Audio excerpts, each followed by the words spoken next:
And hello to YouTube, Twitch, Tiki Talkie, and to Discord as usual. Hi everyone, welcome to a new week of reading. I don't know if I'm going to be able to read tomorrow and Thursday, but yeah, we are back with the architecture of modern empire. Let me see if I got the background. No, I didn't have that correct here at all. Um, yes, The Architecture of Modern Empire by Arundhati Roy. I did make last week's goal. Thank you so much, JJ, and it is mostly thanks to Kiara. Thank you so much, Kiara. Um, yeah, it is. Yes, it has been quite hectic. Um, so yeah, we'll see after I get out of hospital what happens with the taxman. So last week we stopped just before getting into a discussion about Kashmir. Kashmir is a place that has been, hi Sean, welcome. And yes, every time I see a new friend, I want to cry because,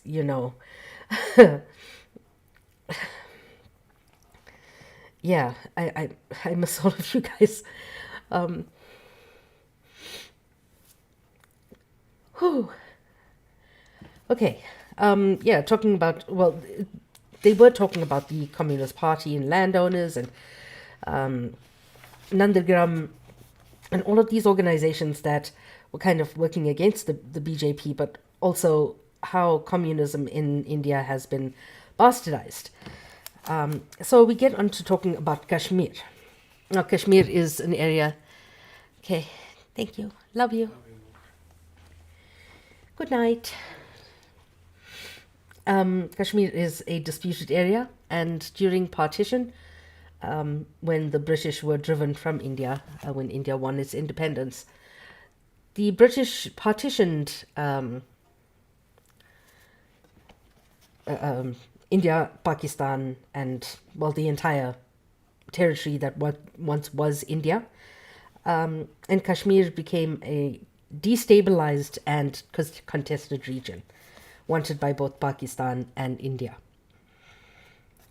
So we join on page 146 if you're reading along, and let's go.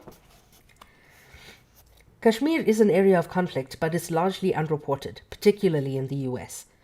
The little information that is available is usually that the conflict is about Islamic extremists and terrorists. Now, since September 11th, they are labeled as Taliban and Al Qaeda. You have been going to Kashmir. What have you learned? Kashmir is one of those places where every time I hear people say, oh, it's more complicated than that, I get a rash. All you need to do is get out of the airport to see the reality of the occupation. To fight a full-blown war in Iraq, the US military has 135,000 troops. In Kashmir, you have something like 700,000 security personnel of different kinds. The army, police, paramilitary, and counterinsurgencies. Certainly, the situation has been made complicated by spies and double agents and informers, and money being poured in by intelligence agencies from India and Pakistan. But the bottom line is, the Indian government is seeking to subvert the people's will. Why is India so frightened of a referendum in Kashmir? What is it that so frightens the Indian government that they do not wish to assess what the people really want? And how can you talk about holding democratic, free, and fair elections in a place where a person isn't even allowed to breathe without an AK-47 being stuck up his nostril? Oof. The situation in Kashmir has been complicated by the instruments of accession, genuine or not. And yes, it is as simple as it is disputed territory. Kashmiris need freedom. They need freedom. Full on azadi. But the Indian government will not give Kashmiris their freedom. The transfer from the princely state of Jammu and Kashmir to the Indian Union of 1947. Right. What is it that the people want now? If we're going to be talking about democracy as being the foundation, the keystone of democracy being the will of the people, everybody seems to feel that they can speak on behalf of the will of the people. But nobody wants to ascertain what is the will of the people.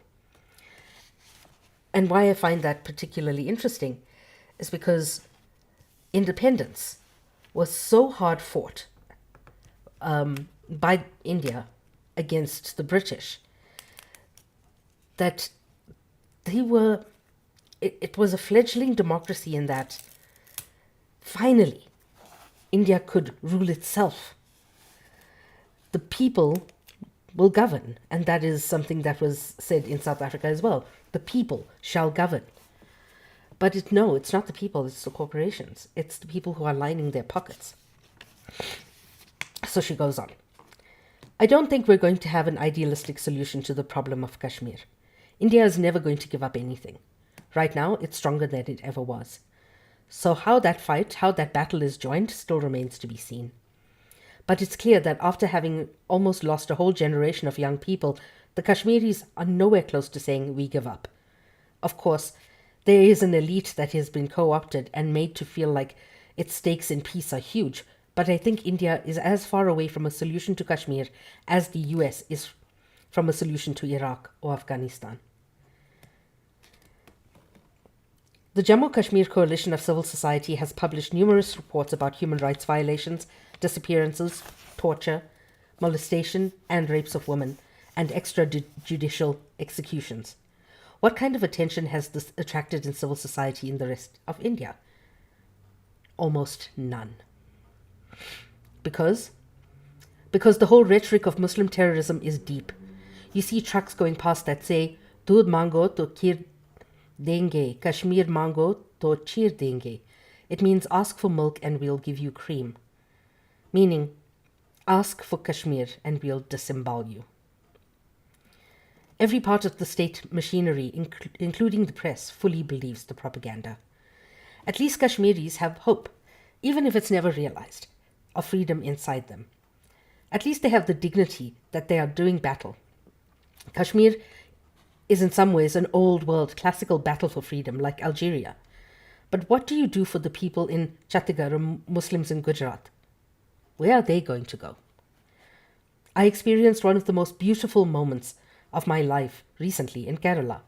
I heard that 4,000 Dalit and Adivasi families had captured a corporate rubber estate about 2 hours away from where my mother lives. So I went there. It was amazing for me to see, in the place I had grown up, a kind of nation rise up before me of people who are just disappeared by our society.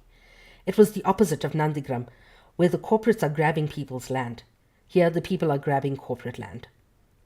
Each of them has a little blue plastic sheet that they've made into a hut under a rubber tree. They've been there for something like 300 days. There are 20,000 people, women, children, each of them saying that they have a 5-liter can of petrol in their house. If the police come, they're just going to immolate themselves because we have nowhere to go. They said, look at this corporation. It has 33 estates. It has 55,000 to 60,000 hectares of land. I have nowhere to sleep, so I'm taking it. And I thought to myself, I write. I've got all these figures and footnotes and stats. Am I turning into a clerk? Is this the way I want to fight? Because eventually, who is one trying to convince? The people who read the things that are never going to give up what they have? They need to be forced to. Exactly. One of the reasons I dislike the term speaking truth to power is because power knows the truth. Power has always known the truth. You're not speaking truth to power because while they know it, they ignore it and replace it with their own rhetoric. So when people seize land that belongs to corporations, they are taking power. And what journalists can do is tell their stories. What writers can do is tell their stories. Tell the stories about the everyday people who are making a difference. Because we really need to take a leaf out of their books. Occupy. That Occupy Wall Street movement, One of the reasons that we don't hear about it anymore is because the narrative was squashed. Make it bigger. Civil disobedience is all we have.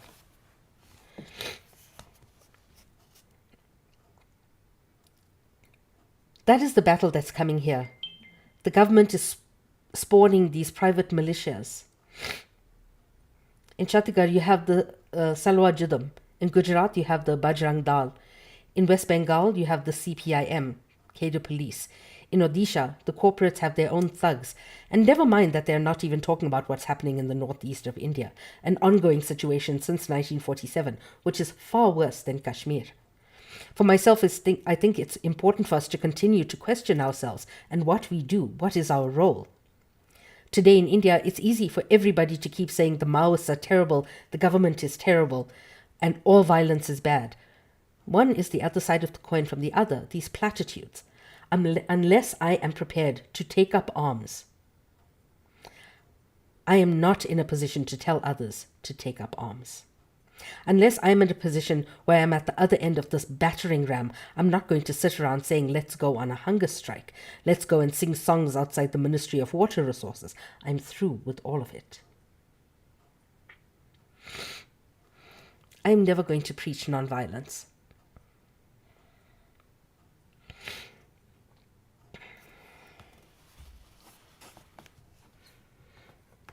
Because you have to ask yourself, not whether you're willing to die for a cause.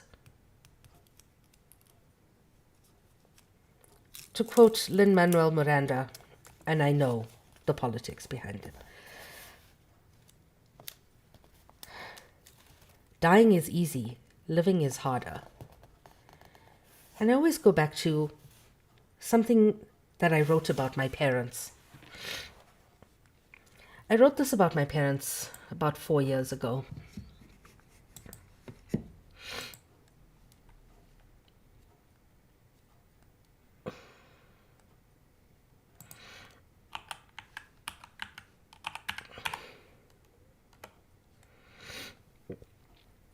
I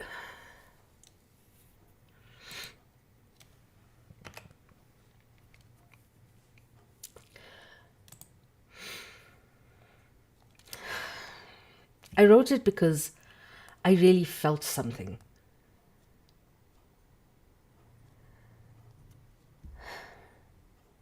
I needed to write something about how I felt at the time.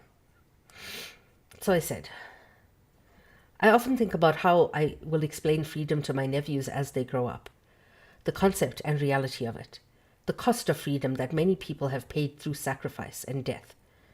At some point, a child learns both of these things require a conclusion. Sacrifice requires the end of a known and comfortable reality. Death is the abrupt conclusion of life.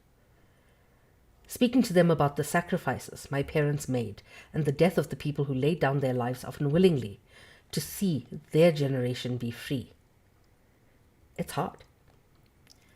For my parents, their sacrifice was giving up a comfortable life that they could have lived, bettering themselves and amassing wealth by towing the line and pandering to the apartheid system, which many Indian people in South Africa did. Instead, they fought. My father being part of the armed struggle against apartheid, and my mother in the underground intelligence movement, they dedicated their lives to seeing our freedom become a reality. They never imagined that they would see the end of apartheid in their lifetime. And when my nephews ask me why, I will have one word for them: love. In the violent darkness of the 1980s, our family was thrown into exile, on the run with no money and having to trust unknown people across borders, having faith in the knowledge that they would keep us safe and not sell us out to the government. Sometimes that faith and trust were misplaced, and one of my cousins paid the price, being shot 172 times while hiding in a cupboard. I won't finish the rest of that story. But he loved his country and his people enough to die for us. And that's just the thing that drives us. An unfathomable love for humanity. While humanity may show us time and time again it may not be worth it, we still love, and therefore we still fight. I come from a young country. It was only in 1994 that our democracy was born, And 28 years later, this was 2022, we're still grappling with the fact that apartheid still exists in the country's capitalist structure, and gender inequality is so entrenched in society that we have the highest femicide rate in the world. Given the socio-economic state that South Africa is in, I sometimes wonder whether that love is misplaced. But then I remind myself that there was a time when people like Stephen Bantu Biko were murdered in police custody, and the government awarded the officers who arrested him. When women and femmes of color could not legally report rape because they would be arrested for indecency. When violence against people of color that makes headlines now was taken as commonplace. There are people alive today who have working memories of those times, and some who lived through the darkest days of things like the Jim Crow laws and civil rights movement. As a child of Black consciousness, I'm acutely aware of the privilege I have in the knowledge that was passed down to me through experience and education, that I was blessed to have, growing up in the dusk of a movement when conscientization didn't mean arrest or death. I have been lucky enough to speak with some of these elders who handed over their stories to me, and honestly, I sometimes feel they were casting pearls before swine, but they did nonetheless. They told me of days when governments attempted to humiliate, demean, and intimidate them, and they rose up to the challenge with fire, but more than anything, it was love that guided every action. We tend to equate love with soft, intangible emotions and actions. This is not the type of love I'm talking about. The love I speak of is one that lit fires in the minds of people who took up arms and fought, deeply intuitively and directly the opposite of what the government tried to create among people of color. They wanted women and people of color to see themselves as inferior and unworthy, so they would enslave themselves to a system they believed deep down was too good for them. For white male supremacy to succeed, we needed to imprison ourselves in various ideas of inferiority, and these freedom fighters challenged this vision with radical notions of love for ourselves and love for humanity. Understanding that you cannot fight for anything with any ferocity unless you love with an equal ferocity. Self-worth was stripped away from the people who were not granted the dignity of being treated like human beings. Through capitalism's mechanism of exploitation came the idea that you are only worth what you give to your overlords, and to survive this brutal psychological onslaught, we are attempting to free our minds from this imprisonment. We look at leaders that came before us and we idolize them. They are so far removed from us that what happens is their actions and deeds they perform to attain freedom are seemingly impossible to us, the layman on the ground. It does seem quite difficult to follow their lead.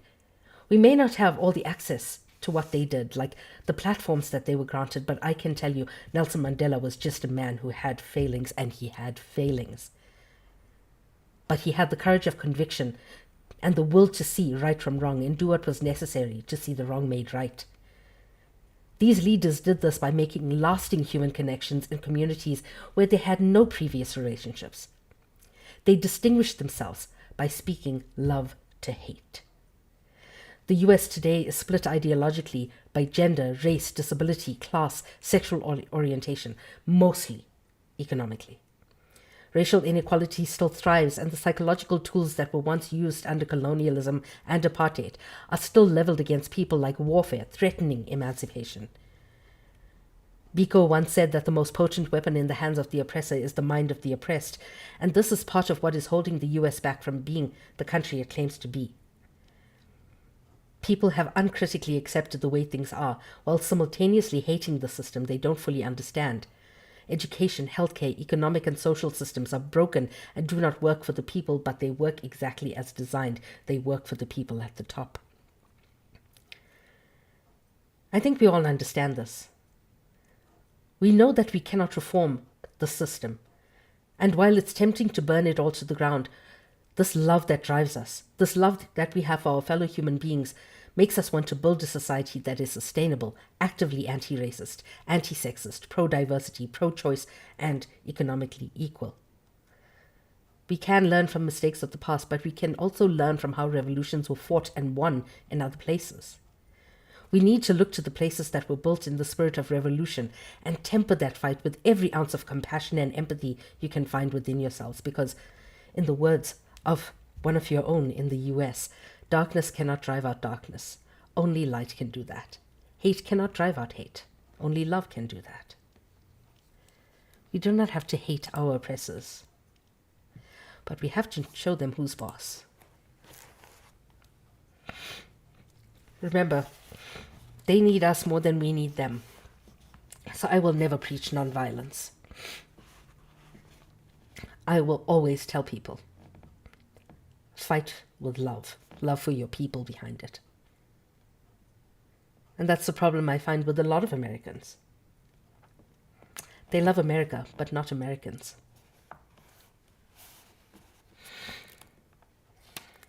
So I get it when she says that she's through.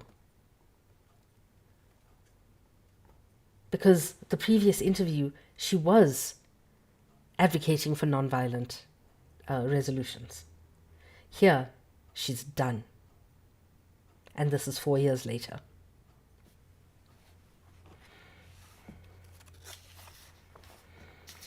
At the World Tribunal on Iraq and in Istanbul in June 2005, you made some comments about resistance and the right of resistance that raised a few eyebrows.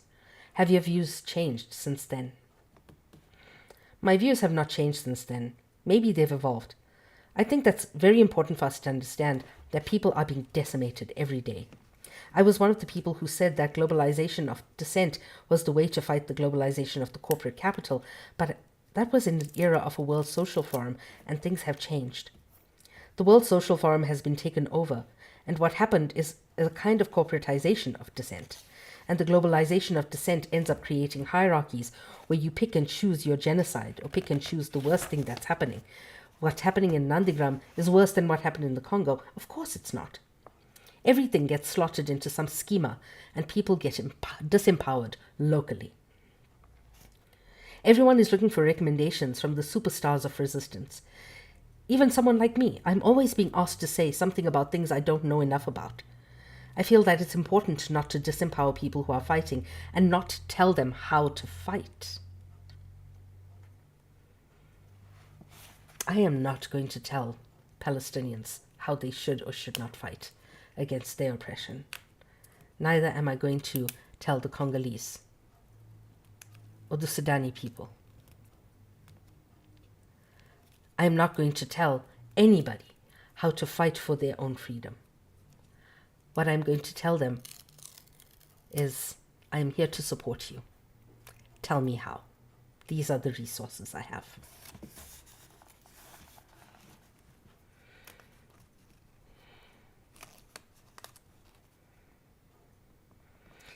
In India, it's come to a stage where the only thing that people can do is really to a stage where the is what the people in Nandigram did. Dig up the roads and say, you can't come in. Because the minute they go in, the minute they start taking over, they co-opt, picking off leaders, buying off someone. It's what the British did worldwide.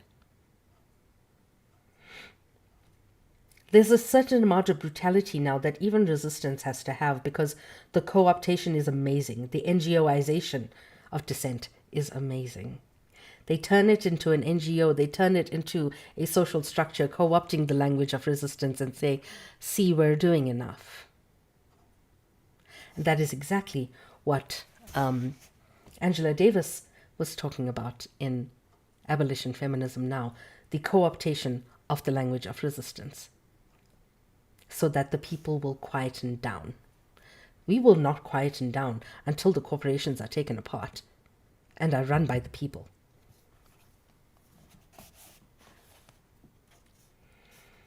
It's never enough. I'll tell you an interesting story. I put a lot of the royalties from my work into a trust. A few of us, friends, activists, we run it. The old money that comes into the trust is the money from my writing. It's not about trying to raise money, just trying to give out in solidarity with people. It's called Zindabad, which means long live. We received a letter recently from the Tata Institute of Social Sciences. My sister did some work for them, I think, which disburses funds to various activists and movements from the Tata trusts. The letter says, Dear Zindabad Trust, the tribals of Madhya Pradesh are grateful to the Tatas for having supported their struggles for rights and livelihood. And now, in order to expand their base, they want to have a seminar in the India International Centre to which judges and bureaucrats and activists and Adivasis will be invited. And there's a budget in which obviously the bureaucrats and judges' travel allowances are huge, and Adivasis and activists are small. And there's a list of the activists and Adivasis, all of whom are funded by the Tatars. They're asking us to fund that seminar. It's like opening a frog on a dissecting table. You see how the world works, and I said, let's write to them and say we basically can't afford to fund the seminar. But why not call the survivors of the people who were shot in Kaligangar and Singur for Tata projects to put their views across and disseminate them? Ouch! I love this.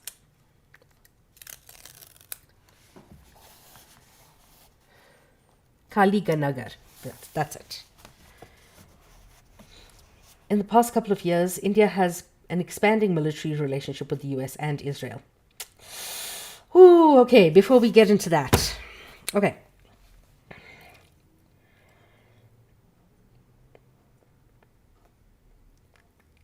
When a large corporation says, I have a corporate social responsibility budget and I need to do this or I need to do that, I need to have a conference, or I need to fund this many PhDs or this many undergraduate students coming out of school who can't afford to study their tertiary education.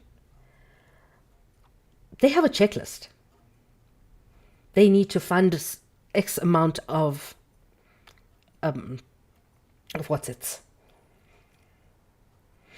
X amount of causes. So they're going to choose the ones who are not creating too many waves. When they want to make real change, they're not going to put their own names behind it.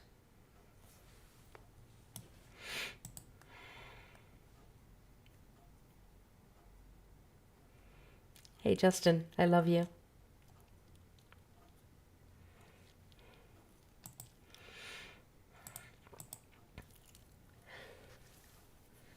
Yes, they choose the ones that don't ruffle the feathers. And when they actually want to make a difference, when they want to do something that actually has some substance behind it, they do it privately. Or they do it through another cause, because they need the plausible deniability for their funders and their partners and their stakeholders, and ultimately the consumer.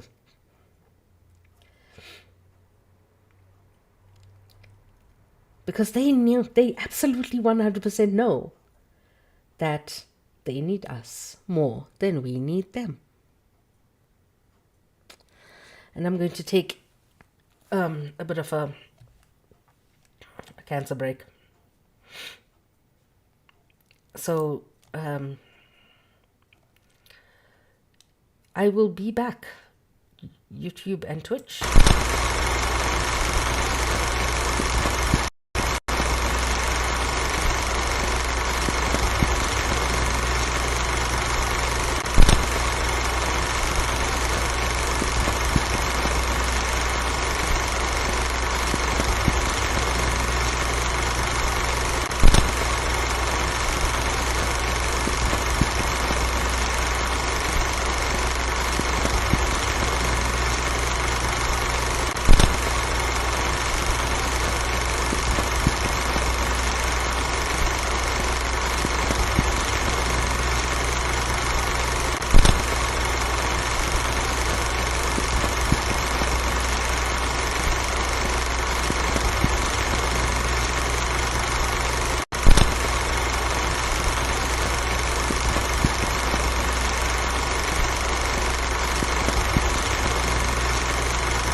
Welcome back to Twitch and YouTube. So, we get into the relationship between the US, Israel, and India. It is diabolical that a country that has such multiculturalism and prides itself in its multiculturalism has this little thing that they call that we call ethno-nationalism. And it is fronted by the BJP, the ruling party, with the Modi at the center of it. But Modi is not the only one, because the BJP was elected. So you can see that this is an ideology that is moving throughout the Indian people.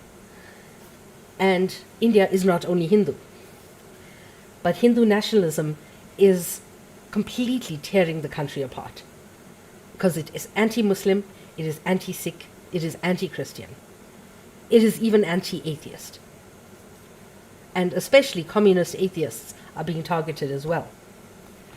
So, going to another state where ethno-nationalism is the goal, let's look at Israel. In the past couple of years, India has an expanding military relationship with the United States and Israel. What are the implications of that? After being part of the non-aligned movement, India is now part of the completely aligned movement.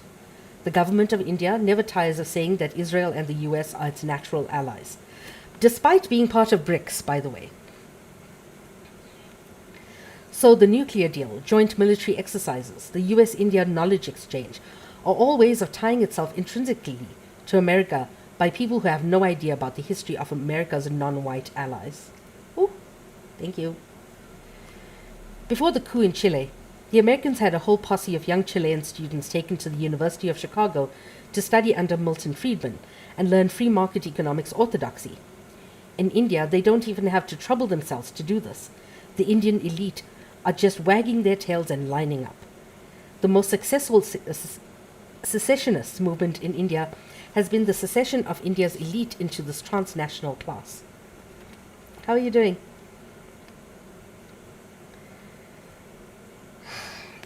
Almost every bureaucrat, politician, senior member of the judiciary, of industry, the business class, of academia, has a close relative, as in son or daughter or brother, in the US. We are organically tied and linked. Manmohan Singh, the Indian Prime Minister, has never won an election in his life, has no imagination outside of the IMF and the World Bank. Doesn't sound to me like he's ever read a primary textbook on history. He's probably the only Prime Minister in the history of the world of a former colony that has gone to Oxford University and thanked colonialism for democracy and thanked the British for every institution of state repression that India has today, the colonial police, bureaucracy, everything. So it's a country run on the lines of the colonial state, equally extractive, except that the colonizers are now the upper castes.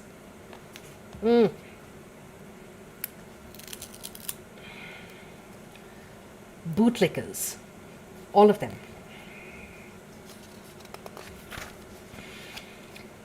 That is something Frantz Fanon wrote about in The Wretched of the Earth, that the old colonial masters would be replaced by their native equivalents. She says, absolutely, just like a comic book over here. I remember your saying it's a dangerous time to be a tall poppy. One such tall poppy was Hrant Dink, an Armenian Turkish journalist who was murdered by a Turkish nationalist on the streets of Istanbul in January 2007. You've been asked to speak on the occasion of the anniversary of his killing. I know you're bombarded with requests all over the world. What factors go into your decision? Why go to Istanbul? I think Turkey is fascinating. It's so similar to India in terms of its aggressive secular elite, religious fundamentalism, and ugly nationalism.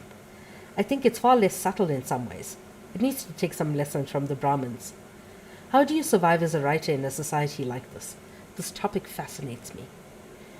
Recently in India, the whole Nandigram issue erupted.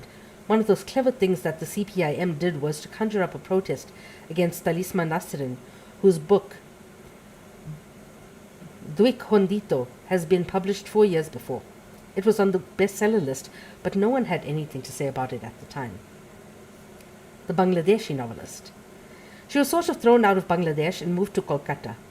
The first people to ask for a ban of the book were the CPIM, the Communist Party of India, the Marxists. Then the High Court lifted the ban. The book was published. Nothing happened. And just at the same time when massive protests erupted against the CPIM, for the first time in 30 years because of Nandigram, where the bulk of the peasants were to be replaced by were Muslims, suddenly they're saying, Talisman Nasrin insults Islam and get her out of here. So how do you function in societies like Turkey and India as a writer? How do you continue to say things you say? You try your best not to get killed. How do you understand that these countries speak loudest and longest, have had the most complex legislation about free speech, such as the United States? They don't have free speech, but they have managed to hypnotize people into thinking they do. All of these things interest me. Obviously, the denial of the Armenian genocide is so blatant. Why does Turkey deny it? Is it an admission that it's such a horrendous thing that you need to deny?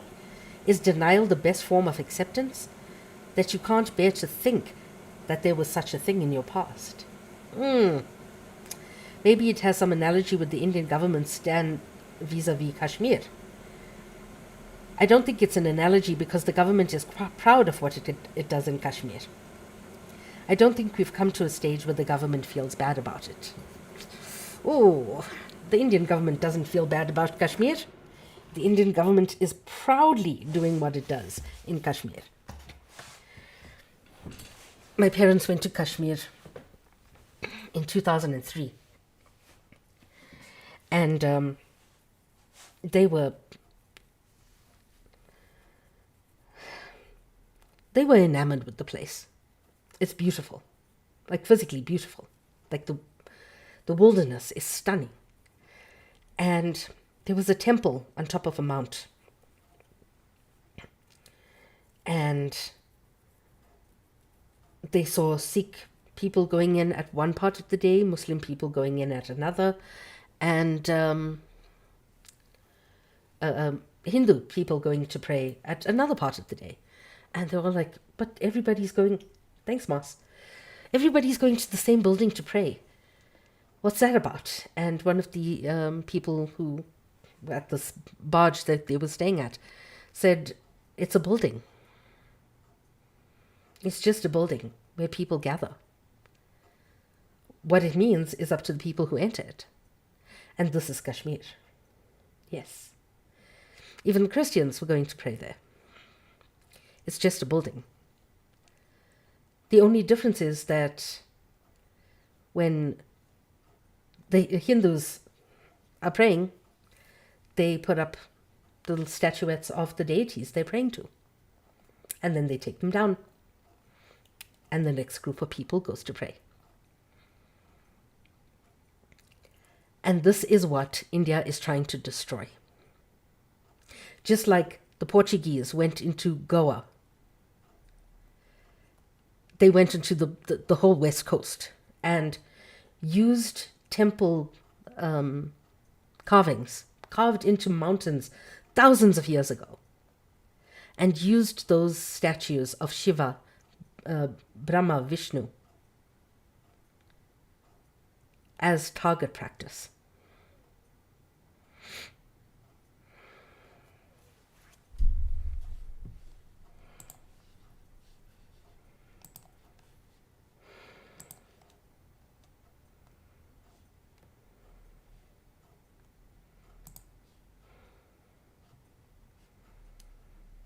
Yeah, target practice.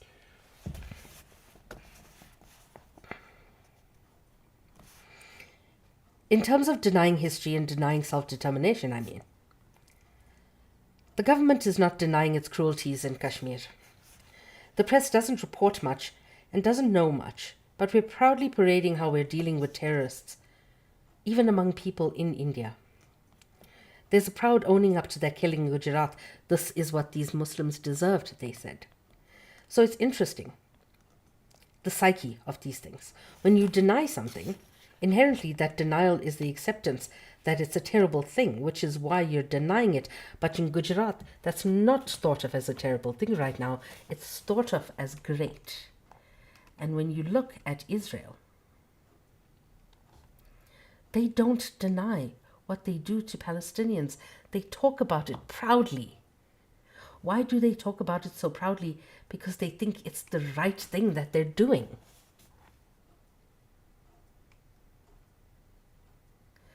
Come on, puzzle piece. Thank you. They think they're doing the right thing. Not just the IDF or the government, but settlers. The colonists themselves. The people who stole other people's houses, they think it's the right thing to do. They have been so deeply indoctrinated.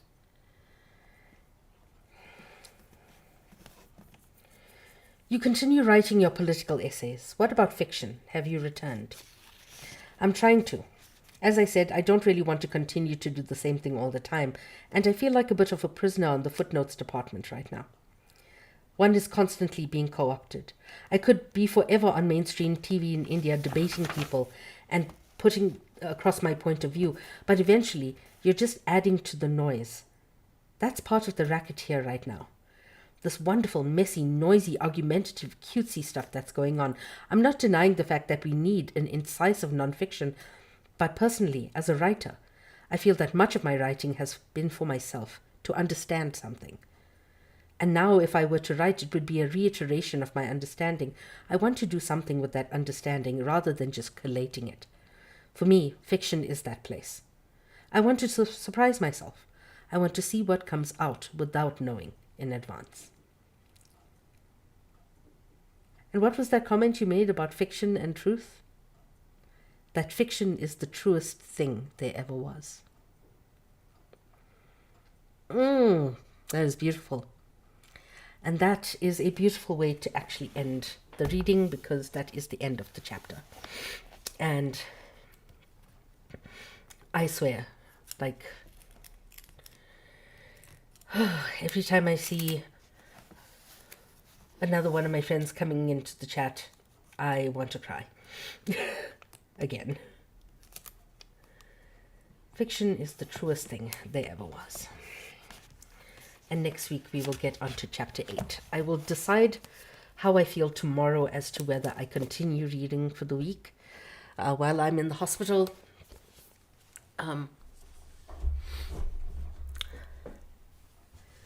But yeah, I'm incredibly anxious, and let's see how it goes. For now, drink water, take your meds, eat something. Remember to smash the motherfucking patriarchy, eat all the white men, and if you don't eat meat, compost them, because we feed our oppressors to the land. And remember to be kind, especially to yourselves, because everybody deserves kindness, including you. And yes, I am the monarch of double standards, but I'm going to try to take care of myself too.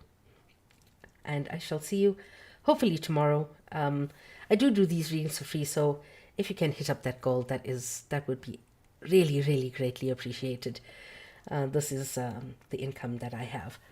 Oh, Ty, you have another account that I can block. Thank you. Yeah.